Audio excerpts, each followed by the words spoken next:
nĩ nguraro cia gũtemangwo na hiũ na banga, kĩonereria kĩũrũrũ wa tharĩkĩrĩria icũngĩrĩirie gĩkuũ kĩa mũndũrũme ũmwe na angĩ atatũ marahonia nguraro thibitarĩ-inĩ mũnene wa Kisii. Gũkĩrĩkana matharĩkĩirwo marĩ itũra rĩa Embassy nĩ gĩkundi kĩa nyanake iria irariũnga matũra ikĩiyaga mũingĩ. Nikakuta mmoja sasa aliaga na huyo alikatwa kabisa mkono, akakatwa mgongo, kichwa.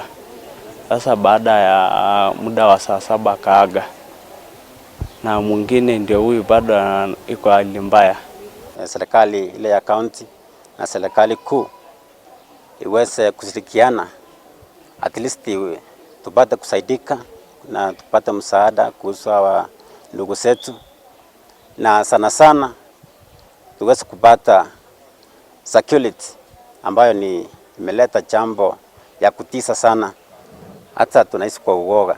Matura ma Mwembe, kia Mũndũ, Nyakoe, Kiongoro na Birongo nĩ kũmwe gwa kũrĩa hagũkuo ũgitĩri wĩhĩrĩire. Komanda wa borithi Kisii akĩũria mũingĩ wĩikare wĩ maitho na kunyanĩria rĩothe marehũganio maramagithia thayũ. Maybe within the course of the week we have received 2 reports of robbery, one within Nyakoe where there's some bar which was where 4 robbers managed to attack. Oho ugĩte nĩ marĩkĩtie kwambĩka mũngũrũrio wa gwethana na nyanake icio, akiuga nĩ merĩga kũng'ethanĩra nao kũhĩtũkĩra ndathũkanĩrio ya mĩcinga na magĩthara na nguraro cia rithathi. We are appealing to the members of public, if in any case they see somebody who has bullet injuries or injury, to report to us. Kuna vijana wanaishi hapa Kisii, mtu ana kazi kabisa, lakini ako na gari, anaishi nyumba ya 25,000. Tunataka pia watu wachunguze ni akina nani hawa waka hapa Kisii. Sisi ni watu tuna strain hapa Kisii. Mtu kama mimi nimekaa hapa Mwembe 15 years. Nimefanya kazi, of course nafanya kazi ya mkono.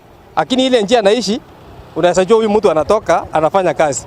Mtu anakaa tu hapa, anakula nyama vizuri, anafanya akona gari hapa, gari mzuri, lakini hafanyi kazi. Nĩũrĩtie mũingĩ makĩria rĩrĩ tũrorete mambura ma thigũkũ wĩtheme gũthiĩ ũtukũ kana kũgerera cocoro-inĩ iria andũ makoretwo magĩtharĩkĩrwo. Ngĩribotera Inooro TV, njĩtagwo Njenga Wambui.